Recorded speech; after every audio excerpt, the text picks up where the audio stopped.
Hey everybody, Jason here. So I wanted to talk a little bit about the flood. So what if the flood stories were never really about the end of the world at all? What if they were about the end of a world? Now, the difference itself sounds small, but it does change everything. Because when you sit with these ancient stories, a lot of them don't read like humanity is being created for the first time. They read like something already existed.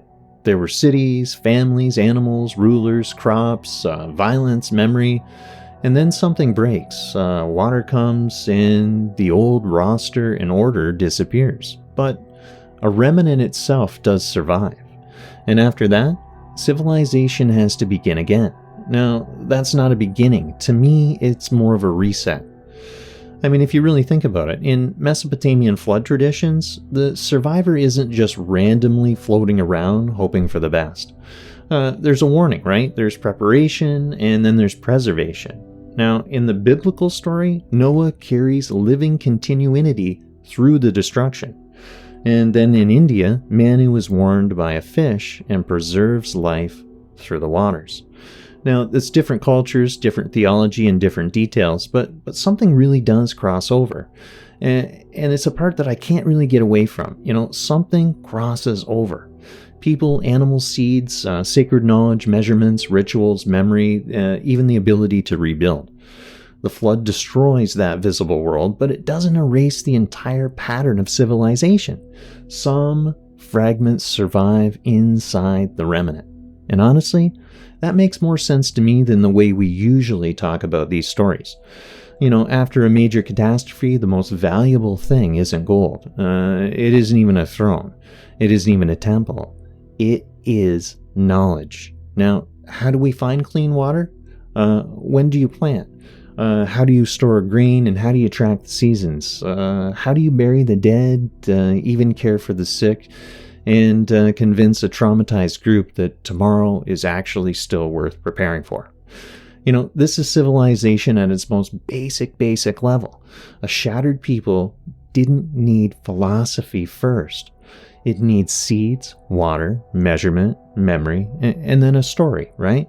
So when ancient traditions say a god, a sage, fish beings, or a hidden teacher actually helped humanity after a catastrophe, maybe we shouldn't just immediately laugh and call it some bizarre primitive fantasy. Teaching after collapse is exactly what survival would look like. Now, does this prove there was one global flood covering every mountain on Earth? No. We really have to be honest. Flood traditions could preserve regional disasters, repeated coastal catastrophes, tsunamis, post-glacial sea level rise, symbolism, or different events later fused together. But it doesn't make the pattern itself meaningless. Human beings living near rivers and coasts would have experienced water as both life and absolute destruction. I mean, water grows the crop, water carries the boat, water gives the city its wealth. And then one day, water takes everything. And when the survivors rebuild, the memory becomes sacred. The disaster becomes a story. The story becomes a warning. And the warning becomes religion. So, over generations, a real catastrophe can become cosmic because, to the people who lived through it, their whole world truly did end. That's something that modern people tend to miss, right? The world didn't always mean the globe seen from space. It meant your people, your fields, your city, your goods, your dead, your horizon. And if all of that vanished, well, the world actually ended. And then the next world began under the shadow of the old one. So the next world beginning in the shadow of the old one, maybe that's why so many ancient cultures look backward toward a lost age. A first time, an age of gods, a golden age, a world before the flood.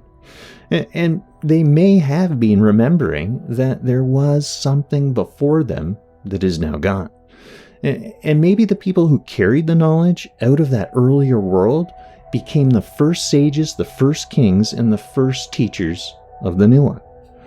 The flood then isn't only destruction, It's kind of like a filter, Most things are erased.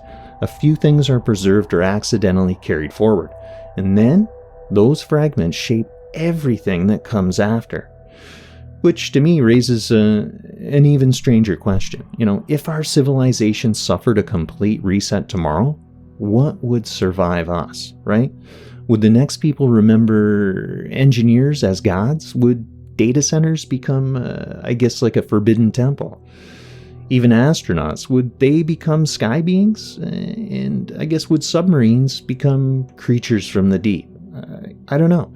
And 10,000 years from now, would anyone believe we had ever even been here, right? Maybe the flood stories aren't ancient people explaining actual rain. Maybe they're civilizations remembering that history can be erased. And then the bigger mystery is not whether one flood destroyed the whole world. It's how many worlds may have ended before ours actually began. Thanks for listening. Namaste.